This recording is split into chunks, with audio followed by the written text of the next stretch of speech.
Futebol. A origem dele foi proibida por reis. Você chama de esporte mais bonito do mundo. Há 700 anos, ele era quase uma guerra com bola no meio. Na Inglaterra medieval, existia uma coisa chamada futebol de multidão. E era exatamente isso, uma multidão. Vilas inteiras, uma contra a outra, tentando levar uma bola feita de bexiga de porco até a igreja da vila vizinha. Não tinha número de jogadores, não tinha linha, não tinha juiz. Tinha centenas de homens correndo pelo campo, pela rua, dentro do rio, se socando pela bola. Gente saía com o osso quebrado. Gente morreu pisoteada. O jogo era tão violento e bagunçava tanto a cidade que os reis começaram a proibir. O rei Eduardo II baniu o futebol em 1314. E outros reis vieram depois, com um motivo a mais. Os homens estavam gastando o dia chutando bola, em vez de treinar com o arco e flecha. E arco e flecha, naquela época, era o que ganhava as guerras da Inglaterra. O futebol estava literalmente atrapalhando o exército. O esporte que hoje faz o país inteiro parar, nasceu como um caos que os reis tinham medo. Se o futebol foi domado da violência, o próximo fez o caminho contrário. Nasceu manso, e foi a guerra que espalhou ele pelo planeta. Vôlei nasceu manso, foi a guerra que espalhou. O vôlei nasceu de propósito, para ser suave. Foi em 1895, nos Estados Unidos. Um professor de educação física chamado William Morgan queria um jogo mais tranquilo que o basquete. Uma coisa para homens mais velhos, jogarem sem tanto contato, sem tanta pancada. Colocou uma rede alta no meio, dividiu o time dos dois lados e proibiu de encostar no adversário. Batizou de mintonete. Era o oposto de violência. Então, como é que esse jogo calminho chegou em cada canto do mundo? Nas mochilas dos soldados. Na Primeira Guerra Mundial, as tropas americanas levaram o vôlei para todo lugar onde passaram. Jogavam atrás das linhas para manter o corpo em forma entre uma batalha e outra. E deixavam a rede armada em cada país por onde a guerra os levava. O esporte mais pacífico da lista viajou o mundo dentro de uma guerra. E aí, o Brasil pegou esse jogo e virou uma potência absurda nele. E aqui vai a parte incômoda. Some tudo. O vôlei masculino, o feminino, a quadra, a praia, todos os títulos mundiais que o Brasil ganhou nessa modalidade. Aí me responde uma pergunta com sinceridade. Será mesmo que é no futebol que o Brasil mais foi campeão do mundo? Pensa nisso e escreve aqui embaixo o que você acha, porque essa conta talvez te surpreenda. O vôlei, o Brasil dominou, mas tem uma luta que o brasileiro não só dominou, ele reinventou, e a origem dela é de arrepiar. MMA, o avô dele tem quase 3.000 anos. Hoje é a jaula, o octógono, o evento que enche estádio. Mas o avô do MMA tem quase 2.700 anos. O nome dele é Pancrácio. Era um esporte dos Jogos Olímpicos da Grécia Antiga e apareceu por volta de 648 a.C. As regras cabiam em uma frase. Pode quase tudo. Podia socar, chutar, estrangular, torcer a articulação até quebrar. A única coisa proibida era morder e enfiar o dedo no olho do adversário. A luta ia até um dos dois desistir, ou até não conseguir mais desistir. E teve um caso que ficou para a história. Um lutador chamado Arricchion estava sendo estrangulado, sem ar, prestes a morrer. No último segundo, ele forçou uma chave e quebrou o tornozelo do adversário. O outro, de tanta dor, bateu em desistência no mesmo instante em que Arricchion morria enforcado. Resultado, coroaram o campeão já morto. Milhares de anos depois, foi aqui, no Brasil, que essa brutalidade renasceu. A família Gracie criou o Vale Tudo, os desafios sem regra nenhuma, e isso, décadas na frente, virou o UFC, o esporte de luta mais moderno do mundo. É, na verdade, o mais antigo de todos, da areia grega para o octógono. Agora sai da terra e vai para as águas, para um esporte que já foi coisa de rei. Surf. Um dia, isso aqui foi coisa de rei. Gabriel Medina, Ítalo Ferreira. Hoje o Brasil manda no surf mundial. Mas o surf não começou como diversão de praia, nem como esporte. Ele nasceu no Havaí antigo e era sagrado. Tinha até nome próprio na língua de lá. Renalu, o deslizar na onda. E estava amarrado na religião e no poder.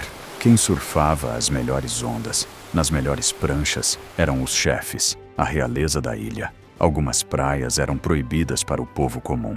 eram exclusivas dos nobres. Encarar uma onda gigante era prova de coragem e de status. Era uma forma de um líder mostrar, na frente de todo mundo, que ele merecia mandar. Fazer uma prancha era um ritual, com reza e oferenda para os deuses. E quando os missionários europeus chegaram na ilha, acharam aquilo impróprio e quase mataram a tradição por completo.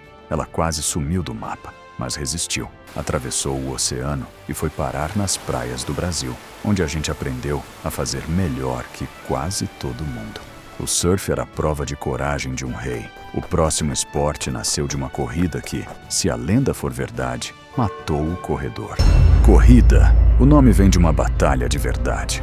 Todo brasileiro já correu pelo menos uma vez, nem que seja atrás do ônibus. E a corrida mais famosa do mundo carrega no nome um campo de batalha, a maratona. Ano de 490 a.C., os gregos venceram um exército persa muito maior numa planície chamada Maratona. E a lenda conta o seguinte: um mensageiro, de nome Feidípides, correu os mais de 40 quilômetros do campo de batalha até a cidade de Atenas para avisar da vitória. Chegou, gritou que eles tinham vencido e caiu morto ali mesmo, de exaustão. Agora, a parte honesta. O historiador Heródoto, que viveu mais perto daquela época, conta uma versão diferente. O corredor teria ido até Esparta pedir ajuda. Uma corrida muito mais longa. Os estudiosos discutem essa história do homem que morre até hoje. Ninguém tem certeza. Mas a lenda pegou tão forte que a distância oficial da maratona moderna foi criada justamente para homenagear essa corrida. Você corre para cuidar da saúde. O nome embaixo do qual você corre nasceu de uma guerra e de uma morte. A maratona veio de um campo de batalha grego. O próximo esporte veio das mãos que lutavam para o público não parar de gritar. Boxe. Antes da luva, era quase uma execução.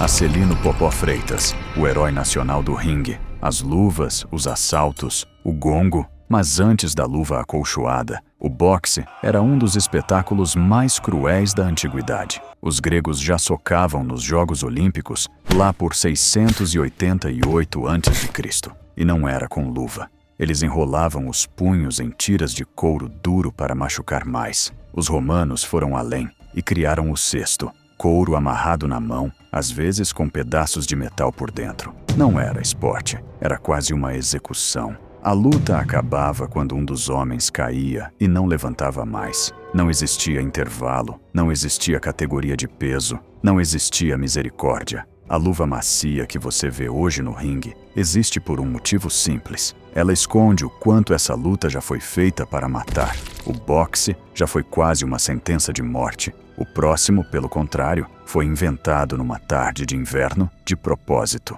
E mesmo assim, tem a guerra no meio da história. Basquete. Foi o soldado que espalhou pelo mundo. O basquete tem até certidão de nascimento. E não tem sangue no berço. Dezembro de 1891, nos Estados Unidos. Um professor chamado James Naismith precisava manter os alunos ativos durante o inverno pesado, trancados no ginásio. Ele pregou um cesto de pêssego na parede, escreveu 13 regras numa folha e inventou o jogo em uma tarde. Não teve violência nenhuma na origem. Foi criado para resolver um problema. Gente entediada no frio. Então cadê a guerra nessa história? Está em como o basquete conquistou o planeta. De novo, os soldados. Nas duas guerras mundiais, as tropas americanas levaram o basquete para cada base onde ficaram espalhadas pelo mundo. Ensinavam a molecada local, deixavam a quadra montada e seguiam viagem. O jogo que nasceu para vencer um inverno gelado atravessou o mundo dentro de uma bota militar. O basquete, o soldado espalhou. O próximo esporte, o soldado precisou dele para não morrer. Ginástica. Isso já foi treino de guerra. Rebeca Andrade fez um país inteiro prender a respiração. A ginástica parece arte pura, movimento bonito, leveza. A raiz dela é preparo militar puro. Na Grécia Antiga existia um lugar chamado ginásio. E não era academia para ficar bonito. Era onde o cidadão treinava o corpo para ser soldado. Subir, saltar, levantar peso, aguentar dor. Um corpo fraco era um corpo morto no campo de batalha. Simples assim. Milhares de anos depois, no começo do século XIX, na Alemanha, um homem chamado Friedrich Jahn criou a ginástica moderna com a mesma ideia na cabeça. Ele queria formar rapazes fortes e disciplinados para defender o país, que tinha acabado de ser esmagado pelos exércitos de Napoleão. As barras, as argolas, o cavalo com alças que você vê na Olimpíada, tudo aquilo começou como aparelho de treino para deixar o corpo pronto para a guerra. O que hoje ganha medalha de ouro foi, por milênios, a forma de você não virar um alvo fácil. A ginástica preparava o corpo para a guerra em terra. A natação decidia quem vivia ou morria dentro d'água. Natação já decidiu quem vivia e quem morria. César Cielo, ouro olímpico. Na piscina é raia, cronômetro, centésimo de segundo.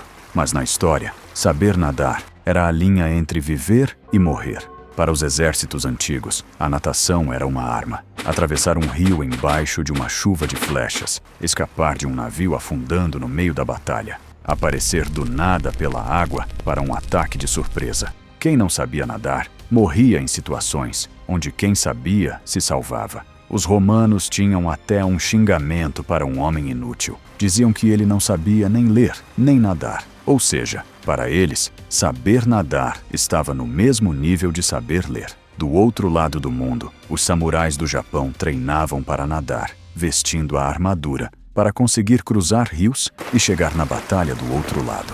As braçadas tranquilas que você conta hoje na piscina foram, durante séculos, uma questão de sobrevivência treinada por soldados. Chegamos no último, e talvez seja o mais brasileiro de todos, porque é o único que quase todo mundo aqui já jogou, mesmo sem querer. Handebol. Você jogou e não sabe para que serviu.